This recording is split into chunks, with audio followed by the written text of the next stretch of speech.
কার ঘুমের ভেতরে জাগে রে পাখিদের গান, ও কার বুকের ভেতরে জাগে রে ফুলেরই বাগান।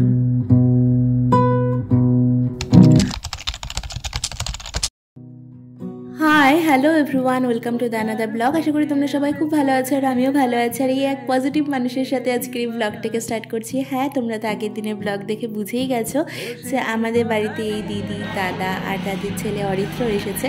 তো আজকে দেখবো আর আমরাও বেরিয়ে পড়েছি। আর এদিকে দেখো, অরিত্রর কিন্তু এখনো আলসেমি কাটেনি।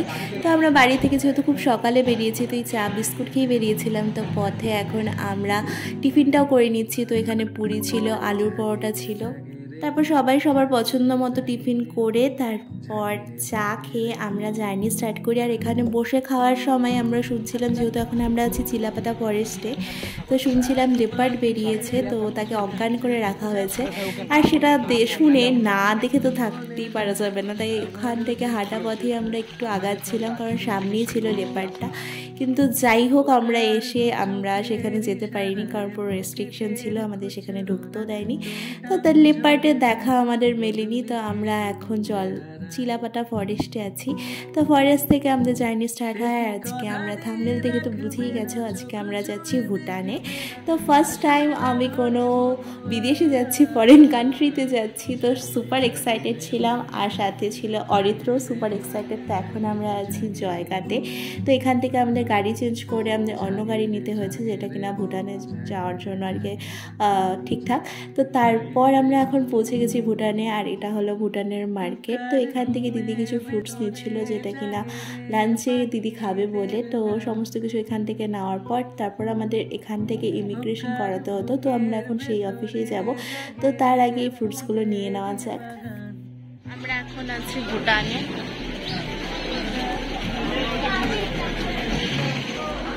তো ফার্স্ট টাইম কোনো কিছুরই এক্সপিরিয়েন্স না একদম অন্যরকমই হয়, কিন্তু একটু একটু ভয়ও কাজ করে, কারণ আমরা সবাই এখানে আধার কার্ড সমস্ত কিছু নিয়ে এসেছি।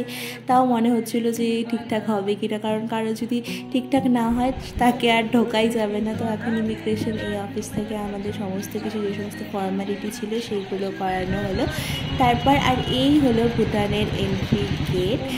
আর এত সুন্দর একটা দেশ, কি বলবো, মানে কোনো সাউন্ড নেই, গাড়ি ঘোড়া যে চলছে তারও কোনো সাউন্ড নেই, একদম স্মুদিং একটা পরিবেশ। সত্যি খুব ভালো লাগছিলো, আর এত পরিষ্কার চকচকে।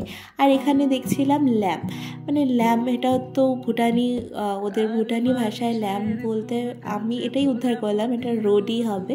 তো তোমরা যদি কেউ জেনে থাকো অবশ্যই জানিও, কারণ প্রত্যেকটা জায়গায় এরকম ল্যাম্প ছিল। তো ভাবছিলাম এটা রোডই হবে। আর এত সুন্দর। আর আমরা এখন উঠছিলাম উপরে, আমরা গুম্ফা মন্দিরে যাব। আমরা সেখানে যাব ফার্স্ট টাইম, গুম্ফা মন্দিরে ফার্স্টে যাব, তারপর ওখান থেকে যাব হ্যাঙ্গিং ব্রিজে। তো এখন আমরা গুম্ফা মন্দিরেই যাচ্ছি। আর সত্যিই বলছি, শহরটা, দেশটা এতটাই সুন্দর, মনটা ভরে যাচ্ছিল। ছোট্ট হোক কিন্তু খুব খুব গোছানো, খুব পরিষ্কার। আর এই দেখো, কথা বলতে বলতে আমরা এখন গুম্ফা মন্দিরে চলে এসেছি। তো আমরা এখন নেমে এটা হাঁটা পাঠিয়ে আমাদের উঠতে হচ্ছে পাহাড়ের ওপরে। আর এখান থেকে পুরো শহরটাকে দেখা যাচ্ছিল, যেটা দেখতেও খুব ভালো লাগছিল। এবার আমরা এই মনস্ট্রিতে চলে এসেছি। কার ঘুমের ভেতরে জাগে রে পাখিদের গান, ও কার বুকের ভেতরে জাগে রে ফুলেরই বাগান, ও কার ঘুমের ভেতরে জাগে রে পাখিদের গান, ও কার বুকের ভেতরে জাগে রে ফুলেরই বাগান। ও সে কি কথা দিয়ে রাখবে না, চোখ জুড়ে দেখবে না, আসবে না ধরে বধুয়া।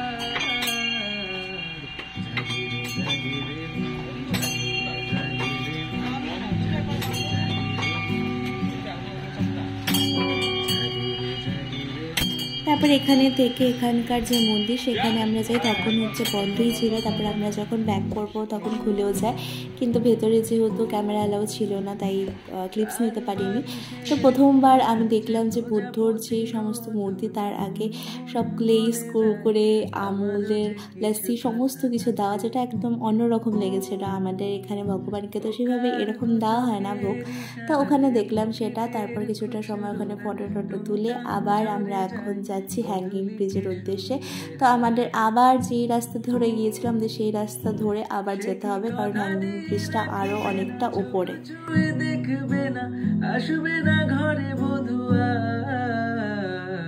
জাগে রে জাগে রে মন, জাগে রে জাগে রে মন, জাগে রে জাগে রে মন বধুয়া, জাগে রে জাগে রে মন, জাগে রে জাগে রে মন, জাগে রে জাগে রে মন বধুয়া, কার ঘুমের ভেতরে জাগে রে পাখি। এই দেখো কথা বলতে বলতে আর জার্নিটাকে এনজয় করতে করতে আমরা পৌঁছে গেছি সেই হ্যাঙ্গিং ব্রিজের এখানে। আর এখানেই আমাদের আজকের গন্তব্য, মানে এখান থেকে তারপর আমরা সোজা বাড়ির উদ্দেশ্যেই রওনা দেবো। তো এখন আমরা এখানে দাঁড়ালাম, আর পাহাড়ি পথে এসে মোমোটা খাওয়াটাই বেশি সেফ মনে হয়। তো এখানে একটা ফুড কার্টও ছিল, তো সেখান থেকে আমরা মোমো খেয়ে নিই, আর যারা একটু কফি প্রেমী তারা কফিও খেয়ে নেয়। আর এখান থেকে পুরো ভিউটা ছিল ঠিক এরকম।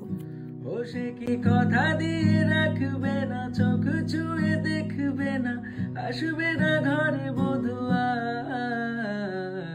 জাগে রে জাগে রে মন, জাগে রে জাগে রে মন, জাগে রে জাগে রে মন বধুয়া, জাগে রে জাগে রে মন, জাগে রে জাগে। আজকে আমরা 7 জন গিয়েছিলাম, আমি ও মা, ভাই আর দাদা বৌদি আর অরিত্র। তো 7 জন মিলে আজকের এই ঘোরাঘুরি কিন্তু আমাদের বেশ জমে গেছে। আর তার মাঝে মধ্যে খাওয়া দাওয়া চলছে, আর এই যে বলতে বলতে চলে এসেছে মোমো। আর এই ওয়েদারে বসে মোমো খাচ্ছিলাম, যেটা তো অসম্ভব ভালো ছিল। আর মোমোটাও কিন্তু বেশ ভালোই ছিল। মোমোটা একটু কস্টলি ছিল, বাট ঠিকঠাক চলে আর কি। তো আমরা কিন্তু প্রচণ্ড খিদেও পেয়ে গেছে, কিন্তু আমরা এখান থেকে নেমে আমরা ইন্ডিয়াতে গিয়েই খাবো, ভুটানে আর খাবো না কিছু। তো যাই হোক, এখন আমরা এই হ্যাঙ্গিং ব্রিজে যাচ্ছি। আর দেখো, আমাকে দেখি তোমরা বুঝতে পারছো আমি শুরুর দিকে একটু ভয়ই পাচ্ছিলাম দেখো যেতে। তারপর যখন একটু নিজে অভ্যস্ত হয়ে গেছি, মানে অ্যাডজাস্ট হয়ে গেছি, তারপরে কিন্তু অনেকটা গিয়েছিলাম আমরা। আর এই যে এখানে দেখলাম সে মহাদেবের বিগ্রহ। তারপর এখান থেকে ওরা কফি খেলো, তারপর কফি খেয়ে আমরা এখান থেকে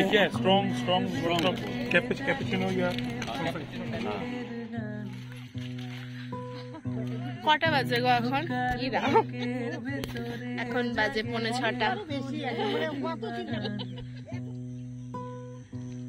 ছিলাম ওই পাহাড়টাতে। আমরা এখন জয়গার পরে ইন্ডিয়াতে চলে এসেছি, আর আমরা এখন আছি তোষা রিভার সাইড যে ক্যাফে সেখানে। তো এখানে এসে এখানকার সাইড সিনটা দিদির মানে খুব দেখার ইচ্ছে ছিল, রিভার বেডটা। তো আমরা আস্তে আস্তে দেখো সন্ধ্যাও লেগে গেছে, তো সন্ধ্যা যতটুকু উপভোগ করা পসিবল ছিল ততটুকু দেখে এখানে আর আমরা বেশি সময় কাটাইনি। তো এখানকার এই রেস্টুরেন্টটা খুব সুন্দরভাবে সাজানো গোছানো ছিল। তারপর সোজা ফেরার পথে এখন খাওয়া দাওয়ার পর্ব। তার জন্য আমরা এসে পড়েছি একটা হাইওয়ের পাশের ধাবাতে, কারণ সবসময় রেস্টুরেন্টে তো আমরা খাওয়া দাওয়া করি, কিন্তু ধাবার খাওয়াগুলো একটু অথেন্টিক হয় আর একটু দেশীয় হয়, বেশ খাবারগুলো ভালো লাগে। তো ঢুকেই আমরা সবার প্রথমে চা নিয়ে নিয়েছিলাম, তারপর চা খাওয়ার পর চলে এসেছিল আমাদের কাবাব। আর এই কাবাব আসার পর আমরা এতটাই ভুক্কার ছিলাম যে আমাদের 5 মিনিটে একটা গোটা মুরগি আমরা সবাই মিলে প্রায় শেষ করে ফেলি। তারপর মেন কোর্সে ছিল বাটার রুটি আর হলো তরকা। তো এইরকম পাঞ্জাবি খাওয়া আর ধাবাতে এইরকম কি বলে খাটিয়াতে বসে খাওয়ার কিন্তু দারুণ এক্সপিরিয়েন্স হয়েছে। এখন বেজে গেছে 9:30, আমরা ঢুকলাম এখনই জাস্ট বাড়িতে। তো আজকে তো তোমরা দেখলেই আমরা কেমন মজা করলাম কি না করলাম না। সত্যি বলতে আজকের দিনটা খুব সুন্দর কাটলো। ভুটান আমাদের কাছে ফার্স্ট টাইম ছিল, তো খুবই ভালো কাটলো। তো তোমাদের সাথে কালকে একটি নতুন ব্লগে দেখা হচ্ছে। ততক্ষণ সবাই খুব ভালো থেকো, সুস্থ থেকো, টাটা, গুড নাইট। আর যদি আজকের ব্লগটা কিছু ভালো লেগে থাকে অবশ্যই লাইক কমেন্ট শেয়ার করে দিও, আর চ্যানেলে নতুন হলে প্লিজ সাবস্ক্রাইব করতে ভুলো না। তো চলো টাটা, দেখা হচ্ছে কালকে নতুন ব্লগের সাথে। ও কার বুকের ভেতরে জাগে রে ফুলেরই বাগান।